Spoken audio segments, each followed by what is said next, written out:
अस्य श्री चण्डीकवचस्य ब्रह्मा ऋषिः अनुष्टुप् छन्दः चामुण्डा देवता अङ्गन्यासोक्तमातरो बीजं दिग्बन्धदेवतास्तत्त्वं श्रीजगदम्बा प्रीत्यर्थे सप्तशतीपाठाङ्गत्वेन विनियोगः। ॐ नमश्चण्डिकायै। ॐ मार्कण्डेय उवाच। ॐ यद्गुह्यं परमं लोके सर्वरक्षाकरं नृणां यन्न कस्यचिदाख्यातं तन्मे ब्रूहि पितामह। ब्रह्म उवाच। अस्ति गुह्यतमं विप्र सर्वभूतोपकारकं देव्यास्तु कवचं पुण्यं तच्छृणुष्व महामुने। प्रथमं शैलपुत्री च द्वितीयं ब्रह्मचारिणी तृतीयं चन्द्रघण्टेति कुष्माण्डेति चतुर्थकम्। पञ्चमं स्कन्दमातेति षष्ठं कात्यायनीति च सप्तमं कालरात्रीति महागौरीति चाष्टमम्। नवमं सिद्धिदात्री च नवदुर्गा प्रकीर्तिता उक्तान्येतानि नामानि ब्रह्मणैव महात्मना। अग्निना दह्यमानस्तु शत्रुमध्ये गतो रणे विषमे दुर्गमे चैव भयार्ता शरणं गतः। न तेषां जायते किञ्चित् शुभं रणसङ्कटे नापदं तस्य पश्यामि शोकदुःखभयं नहि। यैस्तु भक्त्या स्मृता नूनं तेषां वृद्धि प्रजायते ये त्वां स्मरन्ति देवेशि रक्षसे तान्न संशयः। प्रेतसंस्था तु चामुण्डा वाराही महिषासना ऐन्द्री गजसमारूढा वैष्णवी गरुडासना। माहेश्वरी वृषारूढा कौमारी शिखिवाहना लक्ष्मी पद्मासना देवी पद्महस्ता हरिप्रिया। श्वेतरूपधरा देवी ईश्वरी वृषवाहना ब्राह्मी हंससमारूढा सर्वाभरणभूषिता। इत्येता मातरः सर्वा सर्वयोगसमन्विता नानाभरणशोभाया नानारत्नोपशोभितः। दृश्यन्ते रथमारूढा देव्यक्रोधः समाकुलः शङ्खचक्रं गदां शक्तिं हलं च मुसलायुधम्। खेटकं तोमरं चैव परशुं पाशमेव च कुन्तायुधं त्रिशूलं च शारङ्गमायुधमुत्तमम्। दैत्यानां देहनाशाय भक्तानाम् अभयाय च धारयन्त्यायुधा नित्यं देवानां च हिताय वै। नमस्तेस्तु महारौद्रे महाघोरपराक्रमे महाबले महोत्साहे महाभयविनाशिनी। त्राहि मां देवि दुष्प्रेक्षे शत्रूणां भयवर्धिनी प्राच्यां रक्षतु मामैन्द्री आग्नेयामग्निदेवता दक्षिणेवतु वाराही नैऋत्यां खड्गधारिणी प्रतीच्यां वारुणी रक्षेद् वायव्यां मृगवाहिनी उदीचां पातु कौमारीम् ऐशान्यां शूलधारिणी ऊर्ध्वं ब्रह्माणि मे रक्षेत् धस्ताद् वैष्णवी तथा एवं दश दिशो रक्षेत् चामुण्डा शववाहना जया मे जाग्रतः पातु विजया पातु पृष्ठतः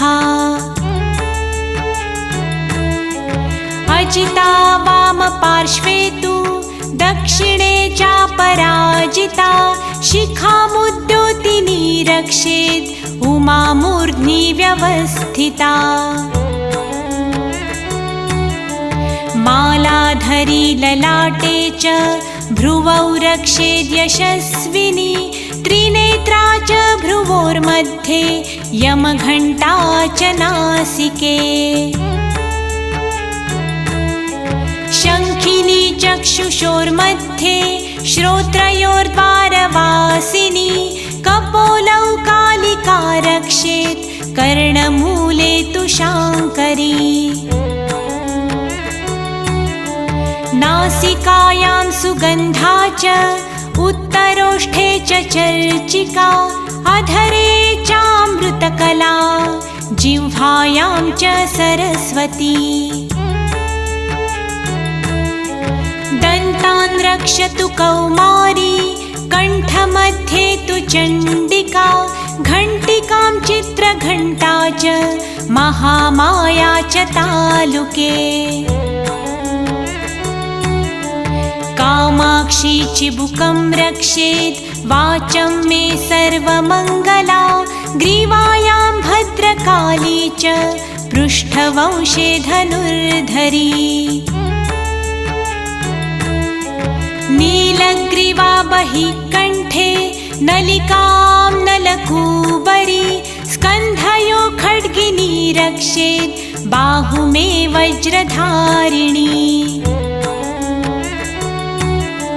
हस्तयोर्दण्डिनी रक्षेद् अम्बिका चाङ्गुलीषु च नखाञ्छूलेश्वरी रक्षेत् कुक्षौ रक्षेत् कुलेश्वरी स्तनौ रक्षेन्महादेवी मनःशोकविनाशिनी हृदये ललिता देवी उदरे शूलधारिणी नाभौ च कामिनी रक्षेत् गुह्यं गुह्येश्वरी तथा पूतना कामिका मेढ्रं गुदे महिषवाहिनी कट्यां भगवती रक्षेत् जानुनी विन्ध्यवासिनी जङ्घे महाबला रक्षेत् सर्वकामप्रदायिनी गुल्फयोर्नारसिंही च पादपृष्ठे तु तैजस पादाङ्गुलीषु श्रीरक्षेत् पादास्तलवासिनी नखान्दंष्ट्राकराली च केशांश्चैर्वोर्ध्वकेशिनी रोमकूपेषु कौबेरी त्वचं वागीश्वरी तथा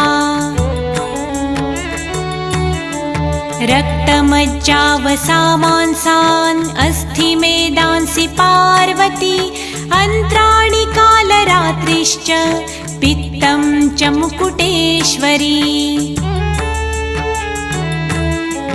पद्मावती पद्मकोशे कफे चूडामणिस्तथा ज्वालामुखी नखज्वालाम् अभेद्या सर्वसन्धिषु शुक्रं ब्रह्माणि मे रक्षेत् छायां छत्रेश्वरी तथा अहङ्कारमनोबुद्धिं रक्षन् मे धर्मधारिणी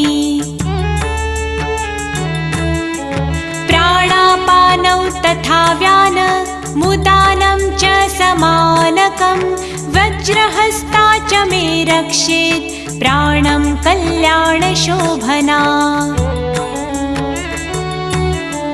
रसे रूपे च गन्धे च शब्दे स्पर्शे च योगिनी यशकीर्ति च लक्ष्मीं च सदा रक्षतु वैष्णवी।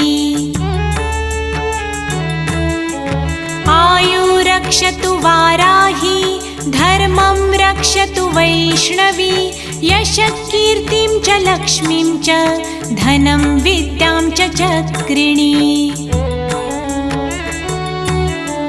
गोत्रमिन्द्राणि मे रक्षेत् पशून् मे रक्ष चण्डिके पुत्रान् रक्षेन् महालक्ष्मी भार्यां रक्षतु भैरवी।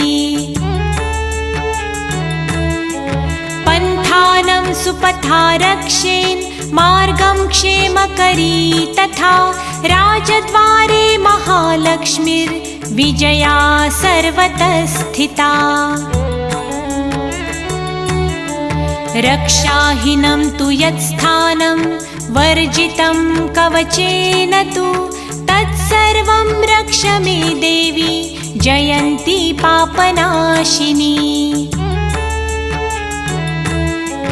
पदमेकं न गच्छेतु यदिच्छेच्छुभमात्मनः कवचेनावृतो नित्यं यत्र यत्रैव गच्छति। तत्र तत्रार्थलाभश्च विजयः सार्वकामिकः यं यं चिन्तयते कामं तं तं प्राप्नोति निश्चितम्। परमैश्वर्यमतुलं प्राप्स्यते भूतले पुमान् निर्भयो जायते मर्त्यः सङ्ग्रामेष्वपराजितः। त्रैलोक्ये तु भवेत् पूज्य कवचेनावृतः पुमान् इदं तु देव्या कवचं देवानामपि दुर्लभम्। यः पठेत् प्रयतो नित्यं त्रिसन्ध्यं श्रद्धयान्वितः दैवी कला भवेत् तस्य त्रैलोक्येष्वपराजितः। जीवेद्वर्षशतं साङ्ग्रम् अपमृत्यु विवर्जितः नश्यन्ति व्याधयः सर्वे लूता विस्फोटकादयः। स्थावरं जङ्गमं चैव कृत्रिमं चापि यद्विषम् अभिचाराणि सर्वाणि मन्त्रयन्त्राणि भूतले। भूचराखेचराश्चैव जलजाश्चोपदेशिकः सहजा कुलजामाला डाकिनी शाकिनी तथा। अन्तरिक्षचरा घोरा डाकिनश्च महाबलः ग्रहभूतपिशाचाश्च यक्षगन्धर्वराक्षसः। ब्रह्मराक्षसवेताला कुष्माण्डा भैरवादयः नश्यन्ति दर्शनात् तस्य कवचे हृदि संस्थिते। मानोन्नतिर्भवेद्राज्ञ तेजो वृद्धिकरं परं यशसा वर्धते सोऽपि कीर्तिमण्डितभूतले।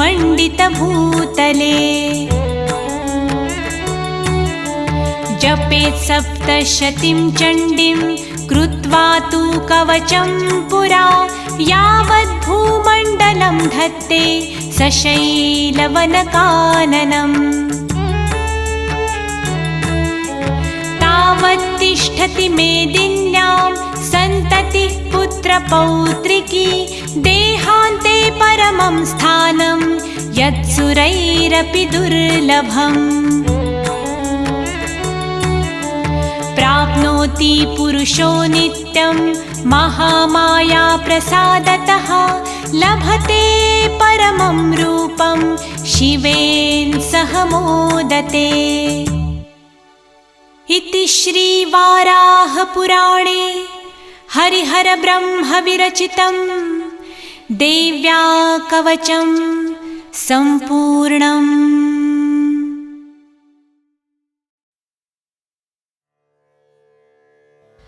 अर्गला स्तोत्रम। सर्व देवींना नमस्कार करून त्यांचे गुणगान करणारे हे स्तोत्र। ह्या स्तोत्राच्या दुसऱ्या ओळींमधून आपल्याला यश धन कीर्ती प्राप्त होऊन शत्रूचा विनाश होतो। हे स्तोत्र दिवसभरामध्ये कधीही ऐकू किंवा म्हणू शकता। अथ अर्गला स्तोत्रम्।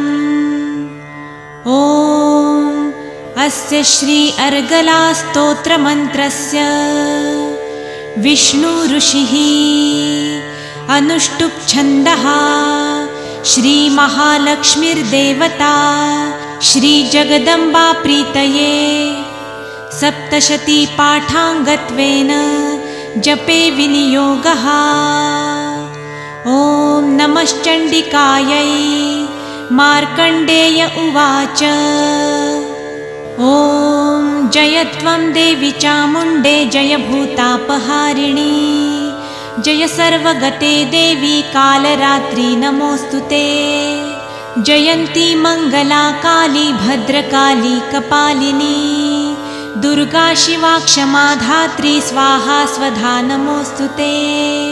मधुकैटभविध्वंसी विधातृवरदे नमः। रूपं देहि जयं देहि यशो देहि द्विषो जहि। महिषासुरनिर्नाशी भक्तानां सुखदे नमः। रूपं देहि जयं देहि यशो देहि द्विषो जहि। धूम्रनेत्रवधे देवी धर्मकामार्थदायिनी रूपं देहि जयं देहि यशो देहि द्विषो जहि। रक्तबीजवधे देवी चण्डमुण्डविनाशिनी रूपं देहि जयं देहि यशो देहि द्विषो जहि। निशुम्भशुम्भनिर्नाशी त्रिलोक्यशुभदे नमः। रूपं देहि जयं देहि यशो देहि द्विषो जहि। वन्दिताङ्घ्रियुगे देवी सर्वसौभाग्यदायिनी रूपं देहि जयं देहि यशो देहि द्विषो जहि। अचिन्त्यरूपचरिते सर्वशत्रुविनाशिनी रूपं देहि जयं देहि यशो देहि द्विषो जहि। स्तुवब्धो भक्तिपूर्वं त्वां चण्डिके व्याधिनाशिनी रूपं देहि जयं देहि यशो देहि द्विषो जहि। चण्डिके सततं युद्धे जयन्ती पापनाशिनी रूपं देहि जयं देहि यशो देहि द्विषो जहि। देहि सौभाग्यमारोग्यं देहि देवी परं सुखं रूपं देहि जयं देहि यशो देहि द्विषो जहि। विधेहि देवी कल्याणं विधेहि विपुलां श्रियं रूपं देहि जयं देहि यशो देहि द्विषो जहि। विधेहि द्विषतां नाशं विधेहि बलमुच्चकैः रूपं देहि जयं देहि यशो देहि द्विषो जहि। सुरासुरशिरोरत्ननिघृष्टचरणेऽम्बिके रूपं देहि जयं देहि यशो देहि द्विषो जहि। विद्यावन्तं यशस्वन्तं लक्ष्मीवन्तश्च मां कुरु रूपं देहि जयं देहि यशो देहि द्विषो जहि। देवी प्रचण्डदौर्दण्ड्य दैत्यदर्पनिषूदिनी रूपं देहि जयं देहि यशो देहि द्विषो जहि। प्रचण्डदैत्यदर्पघ्ने चण्डिके प्रणताय मे रूपं देहि जयं देहि यशो देहि द्विषो जहि। चतुर्भुजे चतुर्वक्त्र संसुते परमेश्वरी रूपं देहि जयं देहि यशो देहि द्विषो जहि। कृष्णेन संस्तुते देवी शश्वद्भक्त्या सदाम्बिके रूपं देहि जयं देहि यशो देहि द्विषो जहि। हिमाचलसुतानाथ संस्तुते परमेश्वरी रूपं देहि जयं देहि यशो देहि द्विषो जहि इन्द्राणी पतिसद्भावपूजिते परमेश्वरी रूपं देहि जयं देहि यशो देहि द्विषो जहि देवी भक्तजनोद्दाम दत्तानन्दोदयेऽम्बिके रूपं देहि जयं देहि यशो देहि द्विषो जहि भार्यां मनोरमां देहि मनोवृत्तानुसारिणीं रूपं देहि जयं देहि यशो देहि द्विषो जहि तारिणी दुर्गसंसारसागरस्याचलोद्भवे रूपं देहि जयं देहि यशो देहि द्विषो जहि इदं स्तोत्रं पठित्वा तु महास्तोत्रं पठेन्नरः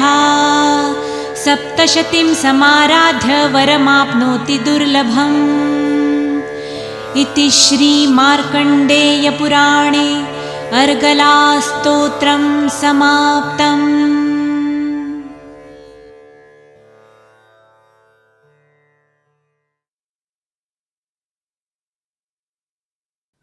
ॐ नमश्चण्डिकायै मार्कण्डेय उवाच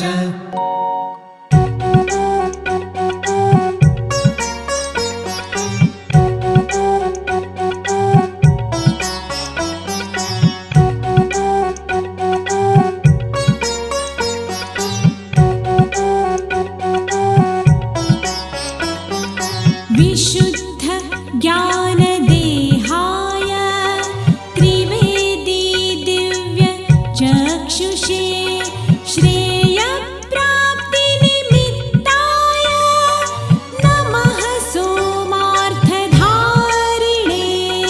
सर्वमेतद्विजानीयान् मन्त्राणामपि कीलकम् सोऽपि क्षेममवाप्नोति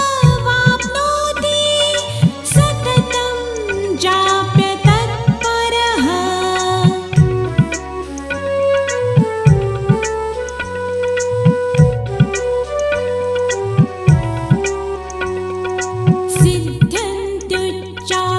सिद्ध्यन्त्युच्चाटनादीनि वस्तूनि सकलान्यपि एतेन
दुर्गायै ॐ श्री दुर्गायै नमः।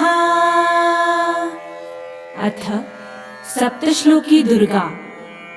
शिव उवाच देवी त्वं भक्तसुलभे सर्वकार्यविधायिनी कलौ हि कार्यसिद्ध्यर्थम् उपायं ब्रूहि यत्नतः। देव्युवाच शृणुदेव प्रवक्ष्यामि कलौ सर्वेष्टसाधनम् मया तवैव स्नेहेनाप्यम्बा स्तुतिः प्रकाश्यते। ॐ अस्य श्री दुर्गा सप्तश्लोकी स्तोत्रमन्त्रस्य नारायण ऋषिः अनुष्टुप् छन्दः। श्री महाकाली महालक्ष्मी महासरस्वत्यो देवताः श्री दुर्गा प्रीत्यर्थं सप्तश्लोकी दुर्गा पाठे विनियोगः। ॐ ज्ञानिनामपि चेतांसि देवी भगवती हि सा बलादाकृष्य मोहाय महामाया प्रयच्छति। दुर्गे स्मृता हरसि भीतिमशेषजन्तोः स्वस्थै स्मृता मतिमतीव शुभां ददासि। दारिद्र्य दुःख भयहारिणी का त्वदन्या सर्वोपकारकरणाय सदार्द्रचित्ता। सर्वमङ्गलमाङ्गल्ये शिवे सर्वार्थसाधिके शरण्ये त्र्यम्बके गौरी नारायणी नमोऽस्तुते। शरणागत दीनार्थ परित्राणपरायणे सर्वस्यार्तिहरे देवी नारायणी नमोऽस्तुते। सर्वस्वरूपे सर्वेशे सर्वशक्ति समन्विते भयेभ्यस्त्राहि नो देवी दुर्गे देवी नमोऽस्तुते। रोगान् शेषानपहंसि तुष्टा रुष्टा तु कामान् सकलानभीष्टान्। त्वामाश्रितानां न विपन्नराणां त्वामाश्रिता ह्याश्रयतां प्रयान्ति।